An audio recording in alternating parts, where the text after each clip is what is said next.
Hello everyone, welcome to practice mock. SBI PO 2025 आज 4 अगस्त का first shift हो चुका है। आज हम उसका कर लेते हैं एनालिसिस। ठीक है, सबसे पहले अगर हम लोग देखेंगे ऑर्डर तो आपका आया था इंग्लिश, फिर कॉर्न्स, फिर रीजनिंग। ठीक है, इस तरीके से आपका ऑर्डर आया था, लेकिन हम सबसे पहले डिस्कस कर लेते हैं कॉर्न्स। ठीक है, कॉर्न्स का जो ओवरऑल लेवल था आपका मॉडरेट कह लो। ठीक है, मॉडरेट लेवल का आया था एंड गुड अटेम्प्ट्स गए हैं 17 to 20। ठीक है, आपके अप्रॉक्सीमेट। सबसे पहले बात कर लेते हैं DI की। तो आपकी आई थी 2 DI और 1 केसलेट ही आया था। वो टोटल इतना 15 क्वेश्चंस का आया था। ठीक है, 2 DI में पहली DI आपकी आई थी बार ग्राफ और टेबल की। बार ग्राफ में ना आपको डेटा दे रखा था 5 तरीके का। ठीक है, उसमें क्या दे रखा था, ग्रेजुएट और पोस्ट ग्रेजुएट एम्प्लॉयज़ जो कंपनीज़ हैं आपकी ABCDE, उनमें परसेंटेज दे रखा था graduate plus post graduate employees का। ठीक है, और टेबल में आपको डेटा दे रखा था, आपका डिफरेंस दे रखा था ग्रेजुएट माइनस पोस्ट ग्रेजुएट, मतलब ग्रेजुएट कितने ज़्यादा हैं पोस्ट ग्रेजुएट से। ठीक है, माना जा रहा है कि टोटल जो ओवरऑल आपका दे रखा था कि ग्रेजुएट और पोस्ट ग्रेजुएट टोटल कितने हैं, वो शायद 1200 थे। ये कंफर्म नहीं है तो मैंने पहले लिखा नहीं था, बट हो सकता है। उसके बाद में आपका पाई चार्ट आया था। पाई चार्ट में आपकी जो वैल्यूज़ थी वो इस तरीके से डिवाइडेड थी कि 3 तो परसेंटेज में दे रखी थी। ठीक है, P%, 2P% ऐसे करके, और एक शायद 23% दे रखा था एंड 2 आपका वेरिएबल में डेटा दे रखा था। इसमें क्या था, टाउन की पॉपुलेशन दी हुई थी आपको टोटल 1200 और उसके हिसाब से आपको पाई चार्ट दे रखा था। अटेम्प्ट्स की माने या बच्चों से हम लोगों ने पूछा है तो पाई चार्ट वाले क्वेश्चंस के लिए बच्चे बोल रहे थे 3 क्वेश्चंस तो बहुत ईजी थे, बिल्कुल सिंपल सामने ही हो जाते हैं। 2 क्वेश्चंस लेंदी थे जो बच्चों को अटका के रखने वाले थे। तो ओवरऑल आप कह सकते हो पाई चार्ट वाला जो आया था वो आपका मॉडरेट लेवल का आया था। उसके बाद में आपकी एक केसलेट आई थी जिसमें आपको डेटा दे रखा था। ठीक है, मिल्क का, टी का और कॉफ़ी का। इसमें भी वेरिएबल्स लग रहे थे बट बच्चे कह रहे थे दिस वाज डूएबल। तो ओवरऑल आपका DI के हिसाब से अगर देखेंगे तो मॉडरेट लेवल का ये आया था इतना पार्ट। उसके बाद में 3 क्वेश्चंस आपकी स्पीड मैथ्स में 3 क्वेश्चंस आए थे क्वाड्रेटिक इक्वेशंस के, एंड बच्चों के हिसाब से एनालिसिस के हिसाब से तो देखें तो ये बिल्कुल क्लर्क लेवल के आए थे, मतलब वेरी ईजी, बहुत ईजी क्वेश्चंस आए थे। ठीक है, उसके बाद में एरिथमेटिक बचा आपका। एरिथमेटिक आपका आएगा 12 क्वेश्चंस का। इसमें आपका बोर्ड स्ट्रीम था, एवरेज था, प्रॉफिट लॉस था, time distance, ratio proportion. 2 mensuration के क्वेश्चंस आए थे, एक स्फेयर पे आया था और एक सर्कल पे आया था। तो ये एरिथमेटिक भी आपका ओवरऑल मॉडरेट लेवल था। ठीक है, क्वेश्चंस वर डूएबल। ठीक है, थोड़े लेंदी थे, थोड़े मॉडरेट लेवल के थे, कुछ इजी थे। तो ओवरऑल आपका कॉर्न्स का जो लेवल है वो मॉडरेट है।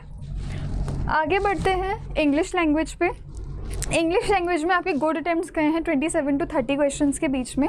आपका RC आया था 8 क्वेश्चंस का। RC का टॉपिक था आपका Angola country in Africa, central Africa I think, जिसके एजुकेशन और हेल्थ केयर सिस्टम के बारे में बात की गई थी। ठीक है, इसमें 2 वोकैब के भी क्वेश्चंस आए थे। आपके वोकैब के वर्ड्स थे ग्रिम, जिसका पूछा गया था आपसे एंटोनिम, और सेकेंड वर्ड था आपका स्टॉल, जिसका पूछा गया था सिनोनिम। ठीक है, रीडिंग कॉम्प्रिहेंशन में आपके क्वेश्चंस बिल्कुल डायरेक्ट भी नहीं थे, लेकिन इन्फ्रेंस बेस्ड और वैसा इनडायरेक्ट क्वेश्चंस भी नहीं थे। मॉडरेट लेवल के क्वेश्चंस थे कि अगर आप पैसेज ठीक से पढ़ते हैं तो आप क्वेश्चंस कर ले जाएंगे। एंड वो कैप के क्वेश्चंस हमको देख के लगता है कि हाँ अच्छे खासे लेवल के आए थे। ग्रिम, स्टॉल बहुत कॉमनली यूज वर्ड्स नहीं हैं, तो मॉडरेट लेवल आप कह सकते हो। ठीक है, डबल फिलर्स के क्वेश्चंस आपके आए थे 3 से 4। वो सिंपल जो हमारा होता है, एक स्टेटमेंट दिया, उसमें 2 ब्लैंक्स दे रखे हैं एंड ऑप्शंस दे रखे हैं अकॉर्डिंगली। ठीक है, वो भी मॉडरेट लेवल का आपका आया था। एरर डिटेक्शन आपके 5 क्वेश्चंस आए थे जो कि काफ़ी सिंपल आए थे, जिसमें आपका एक सेंटेंस को 5 पार्ट्स में डिवाइड किया जाता है and the 5th part is no error, simple, मतलब एक सेंटेंस बेस्ड आया था। तो ये काफ़ी ईजी क्वेश्चंस आए थे। उसके बाद में आपके वर्ड शॉप के आए थे 3 से 4 क्वेश्चंस जो कि ईजी लेवल के ही थे। अगेन फ्रेज रिप्लेसमेंट में आपके 4 क्वेश्चंस आए थे। अब इसमें क्या था, फ्रेज रिप्लेसमेंट में जो आपका फ्रेज हाईलाइटेड था, ठीक है, या अंडरलाइन था, वो सही था अपनी जगह पे। हमें ये बताना था कि उसके साथ साथ हम और क्या यूज़ कर सकते हैं। सो इसका लेवल भी आपका इजी टू मॉडरेट था। ठीक है, क्लोज टेस्ट का लेवल काफ़ी इजी था। आपका जो आता है नॉर्मल ब्लैंक वाला क्लोज टेस्ट वही आया था, 6 क्वेश्चंस इसके आए थे। पैराजम्बल्स में आपके 5 क्वेश्चंस आए थे। इसमें कंपैरिजन दे रखा था, पैराजम्बल में 2 कोई बेवरेजेस थे, आई थिंक शायद ऑरेंज जूस और कॉफ़ी के बीच में दे रखा था कि किसकी सेल ज़्यादा है, किसका कुछ ज़्यादा है, इस तरीके से। उसके बाद में सेंटेंस रीअरेंजमेंट के आपके 4 क्वेश्चंस आए थे। ये एक चीज़ सुनने को मिल रही है कि सेंटेंस रीअरेंजमेंट के आए थे, एक जगह सुनने को मिल रहा है कि फाइनल ऑर्डर पैराजम्बल आया था, ठीक है, तो दोनों में से कुछ भी आ सकता है। फाइनल ऑर्डर पैराजम्बल क्या होता है कि 3 से 4 क्वेश्चंस आए थे कि आपको दे रखे हैं स्टेटमेंट्स ABCDE, ठीक है, एंड ऑप्शंस में आपको दे रखा है इस तरीके से, एक सेकेंड, ऑप्शंस में आपको दे रखा है इस तरीके से कि कौन सा सही ऑर्डर होगा, BCDEA होगा कि DACEB होगा, ठीक है, ये होता है फाइनल ऑर्डर रीअरेंजमेंट। मतलब इजी थे बट ये पैटर्न आया था, ये सुनने को भी मिल रहा है। कुछ बच्चे कह रहे हैं सेंटेंस रीअरेंजमेंट आएगा, तो जो भी आप पैटर्न समझो, दोनों ही पैटर्न्स पूछे जाते हैं, तो आप अकॉर्डिंगली आपके आने वाली शिफ्ट्स के लिए प्रिपेयर कर सकते हो। उसके बाद में वर्ड यूजेज में आपके वर्ड्स 2 आए थे, वैसे वर्ड यूजेज में और भी क्वेश्चन आ सकते हैं, शायद 3 से 4 आए थे। हमारे पास जो 2 वर्ड्स आए हैं, एक तो था काउंसिल, ठीक है, सेंटेंसेस दिया था कि किस वर्ड किस सेंटेंस में करेक्टली यूज्ड है, और एक दिया था गेट। अगेन गेट, काउंसिल थोड़े मॉडरेट लेवल वर्ड्स हैं, इनफैक्ट गेट तो काफ़ी डिफ़िकल्ट वर्ड है, तो आप मान सकते हो वर्ड यूजेज का लेवल अच्छा खासा था, बच्चों ने काफ़ी क्वेश्चंस छोड़े भी हैं। फिर आपका मैच द कॉलम के शायद 2 से 3 क्वेश्चंस आए थे, ठीक है, जिसमें कॉलम्स में अलग अलग सेंटेंसेस के पार्ट्स दिए, आपको बताना है कौन सा आपका अरेंजमेंट बनता है। तो ओवरऑल आपका इंग्लिश का जो लैंग्वेज का लेवल था वो इजी टू मॉडरेट था, ठीक है, कॉन्ट्स का आपका मॉडरेट था, लेकिन इंग्लिश का इजी टू मॉडरेट है। अच्छे अटेम्प्ट्स गए हैं बच्चों के, काफ़ी अच्छा अटेम्प्ट किया है बच्चों ने, ठीक है, एंड एज सच बहुत ज़्यादा लेंदी नहीं था, डुएबल थे क्वेश्चंस। RCB आपका डुएबल था, बहुत ज़्यादा डिफिकल्ट नहीं था, कुछ भी इन्फरेंस बेस्ड, कुछ भी इनडायरेक्ट क्वेश्चंस नहीं आए थे। हाँ, वो कैब मैं मान सकती हूँ थोड़ा सा डिफ़िकल्ट लेवल का आया है, चाहे आप RC में देख लो, चाहे आप वर्ड यूजेज में देख लो, बाकी अभी हमारे पास वर्ड्स हैं नहीं और किसी के लिए, तो आप ओवरऑल मान सकते हो कि आपका वो कैब पार्ट थोड़ा डिफ़िकल्ट आया था, ठीक है, लेकिन आपका ग्रामर बेस्ड क्वेश्चंस इजी आए थे, एरर डिटेक्शन काफ़ी इजी आया है, फ्रेजर प्लेसमेंट भी ठीक आया है, क्लोज टेस्ट भी आपका इजी लेवल का आया है, ठीक है, एंड रीडिंग कॉम्प्रिहेंशन भी आपका ज़्यादा डिफ़िकल्ट नहीं गया था, पैसेज अंडरस्टैंड करने लायक था, अंडरस्टैंडेबल था बच्चों के लिए, ठीक है, अगर ठीक से पढ़ते तो क्वेश्चंस हो जाते हैं, ठीक है। सो ओवरऑल आपका सिर्फ और सिर्फ हम ये कहेंगे इसमें कि वो कैब डिफ़िकल्ट आया था, बाकी सब ईजी टू मॉडरेट लेवल का आया था। अब डिस्कस कर लेते हैं रीजनिंग, ठीक है। रीजनिंग में आपके गुड अटेम्प्ट्स गए हैं 25 से 26 क्वेश्चन, ठीक है, 25 to 26। अब इसमें 5 पजल्स आई थी, 25 क्वेश्चन तो आपके 5 पजल्स में ही आ गए, ठीक है। एक आई थी आपकी मंथ बेस्ड, ठीक है, जिसमें 7 से 8 महीने दे रखे थे और कॉन्जिक्यूटिव ऑर्डर में नहीं थे, अलग अलग ऑर्डर में थे, ठीक है। उसके बाद में 14% पैरेलल सेटिंग वाली पजल आई थी, ठीक है, ये तो मतलब SBI का फेवरेट ही मान लो, पैरेलल सेटिंग मतलब ऐसे, ठीक है। अब मेरे को ये इतना नहीं पता कि सेम साइड फेस कर रहे थे या फिर अपोजिट डायरेक्शन में, लेकिन ये थी आपकी 14% वाली पजल, ये तो हर बार आती ही आती है, तो ये वाली तो आप प्रिपेयर कर ही लो, ठीक है। उसके बाद में 7% सर्कुलर वाली भी आपकी आई थी, जिसमें 7 लोग बैठे थे in a circle and they were facing inside, सबके सब इनसाइड फेस कर रहे थे, ठीक है। इसमें वेरिएबल क्या दिया था, सिटीज़। सिटीज़ क्या दे रखा था कि कौन सा पर्सन कौन सी सिटी को पसंद करता है, ठीक है, कौन सी सिटी को पसंद करता है। उसके बाद में आपका बॉक्स बेस्ड आया था, जिसमें 9 वर्टिकल बॉक्सेस आपको दे रखे थे, वन आफ्टर द अदर।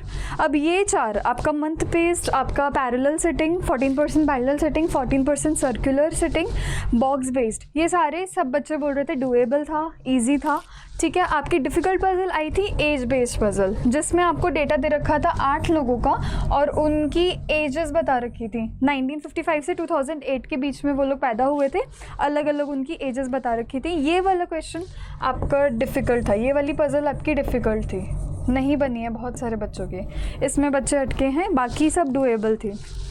उसके बाद आपके सिलॉग्स के आए थे 3 क्वेश्चंस, जिसमें आपको 3 स्टेटमेंट्स और 2 कंक्लूजन्स दिए थे एंड पॉसिबिलिटी बेस्ड कंक्लूजन्स थे। कंक्लूजन्स कॉन्ट्राडिक्टरी नहीं थे, हो जा रहा था, मतलब ये भी डुएबल था, तो आप इन्हें भी मान सकते हो, तो इजी लेवल के थे, easy to moderate level. Based on कि आपने कैसे क्वेश्चंस करे हैं।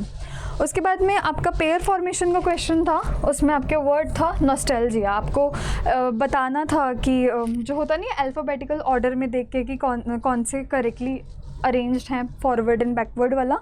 उसके बाद में एक मीनिंगफुल वर्ड वाला था, उसके लिए वर्ड जहाँ तक हमारे पास आया है वो था फैब्रिकेट। एंड इसके जो आपको दे रखे थे letters 2nd, 5th, 6th and 9th, 2nd, 5th, 6th and 9th words इसके यूज़ करके आपको एक मीनिंगफुल वर्ड बताना था, ठीक है, जो कि यहाँ पे बनता हुआ दिख रहा है रेज। तो काफ़ी मतलब इस तरीके से आप देखोगे तो इजी ही क्वेश्चन रहा है ये भी। सो ओवरऑल आपका रीजनिंग का लेवल भी था इजी टू मॉडरेट, ठीक है। सो ये था आपका एनालिसिस, जैसा कि हमने बता दिया। इसके हिसाब से हम देख सकते हैं कॉन्ट्स, इंग्लिश एंड रीजनिंग, यही आपका लेवल था, यही आपका ऑर्डर था जिसमें क्वेश्चंस पूछे गए थे, ठीक है। आपका ओवरऑल लेवल बता देते हैं, ठीक है। कॉन्ट्स में आपका मॉडरेट गया है, इंग्लिश में आपका इजी टू मॉडरेट गया है, एंड रीजनिंग में भी आपका इजी टू मॉडरेट गया है लेवल, ठीक है। सो ओवरऑल पेपर का लेवल आप बोल सकते हो ओवरऑल इजी टू मॉडरेट ही आप बोल सकते हो, ठीक है।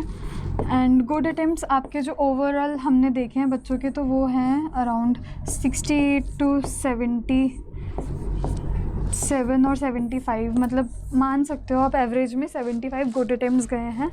तो पेपर काफ़ी ठीक आया था, ठीक है। ऐसा कुछ बहुत ज़्यादा डिफ़िकल्ट नहीं पूछा था, बहुत ज़्यादा लेंदी क्वेश्चंस भी नहीं आए थे, डुएबल था, ठीक है। सो अभी आने वाली शिफ्ट्स बची हैं, बहुत सारे बच्चों का इस शिफ्ट में हुआ है, बहुत सारे बच्चों का अभी आने वाली शिफ्ट्स में होगा, आने वाले डेट्स पे होगा, 8th को होगा। सो आप लोग ये देख सकते हो इस एनालिसिस के थ्रू कि किस तरीके के क्वेश्चंस पूछे जा रहे हैं, ठीक है, किस तरीके का आपके पास में पूछा जा रहा है कंटेंट। एंड कोई ऐसी चीज़ तो नहीं है जो आपने मिस आउट कर दी हो, जिस पे आपको वर्क करने की ज़रूरत है, जिस पे अगर आप अभी वर्क कर लेते हो तो आपके चांसेस बढ़ जाते हैं कि हाँ आप उस टाइप के क्वेश्चंस सॉल्व कर लेंगे एंड एग्ज़ाम क्लियर कर लेंगे। प्रैक्टिस मॉक आपको प्रोवाइड कर रहा है बिल्कुल ऐसा ही कंटेंट जैसा एग्ज़ाम में पूछा जा रहा है। हम लोग आपको एकदम exam level mock test provide करते हैं, एग्ज़ाम लेवल हर एक चीज़ प्रोवाइड करते हैं। तो आप लोग प्रैक्टिस मॉक का प्लेटफॉर्म विजिट कर सकते हैं, हम लोगों का गूगल प्ले स्टोर से ऐप डाउनलोड कर सकते हैं। वहाँ पे आपको सारा का सारा कंटेंट मिल जाएगा, फ्री मॉक टेस्ट मिल जाएंगे, सेक्शनल टेस्ट मिल जाएंगे, टॉपिक वाइज क्विजेस मिल जाएंगे, फुल लेंथ मॉक टेस्ट मिल जाएंगे and everything. So prepare well and all the best.